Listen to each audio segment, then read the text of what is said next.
মনটা আবারও করে ঘুরু ঘুরু। আর এবারে আমাদের গন্তব্য আমাদের সবারই প্রিয় একটা জায়গা, বরং বলা যায় বাঙালির সেকেন্ড হোম, সেখানে যাচ্ছি। আশা করি এতক্ষণে বুঝতেই পেরেছো কোথায় যাচ্ছি। চলো তাহলে পুরোটা বলি। প্রথমেই বলে রাখি, ট্রেনের টিকিট পাওয়া কিন্তু খুব মুশকিল, তাই জন্য ট্রেনের টিকিট পেলাম না, আর তাই জন্য আমরা বাসে করেই যেতে হচ্ছে আমাদের। প্রথমে ভেবেছিলাম বাসে জার্নিটা বোধহয় খুবই কষ্টের হবে। এমনিতে আমি আর প্রিয়ঙ্করের বাসে যাওয়ার অভিজ্ঞতা আছে, কারণ আগে যখন আমরা ভুটানে গেছিলাম তখন আমরা এনজেপি অবধি বাসেই গেছিলাম। কিন্তু এবারে যেহেতু মা বাবাকে নিয়ে যাচ্ছি, মানে আমার শাশুড়ি মা আর শ্বশুরমশাইকে নিয়ে যাচ্ছি, সেই জন্যই বাসে যাওয়াটা মনে হয়েছিল একটু টাফ হবে, কিন্তু জগন্নাথের নাম করে বেরিয়ে পড়েছিলাম আর খুবই স্মুথলি আমরা পৌঁছে গেছিলাম। বাসে করে গেছিলাম, আর এখানে প্রথম যেটা হল্ট ছিল সেটা হচ্ছে আজাদ হিন্দে।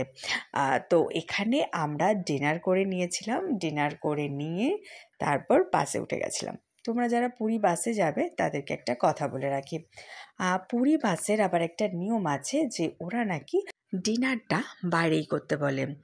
আর যদিও ভেতরে খেলে অসুবিধা নেই, কিন্তু নিজের দায়িত্বে খেতে হবে, কারণ ওনাদের কথা মতো যেহেতু বাসটা বদ্ধ, সেহেতু খাবারের গন্ধে অনেকের শরীর খারাপ হতে পারে, সেই জন্য ওরা কিন্তু বাইরেই খেতে বলে। বাসে খাওয়াটা খুব একটা অ্যালাউ করে না। তো এটা তোমাদেরকে জানিয়ে রাখলাম, যারা পুরীতে বাসে যাওয়ার জন্য ভাবছো তাদের সুবিধা হতে পারে। তো এখানে প্রায় বাস দাঁড়িয়েছিল 20 মিনিট, আর আমরা গেছিলাম শ্যামলী পরিবহনে।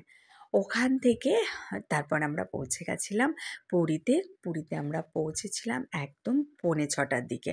তারপরে ওখানে একটু সময় নষ্ট না করে একটু চা খেয়েই কিন্তু আমরা হোটেলের দিকে রওনা দিই। হোটেলের চেকিং টাইম ছিল আমাদের 9টার সময়, আর অনেক আগে পৌঁছে যেতে, মানে 6টার সময়তেই আমরা হোটেলে পৌঁছে গেছিলাম।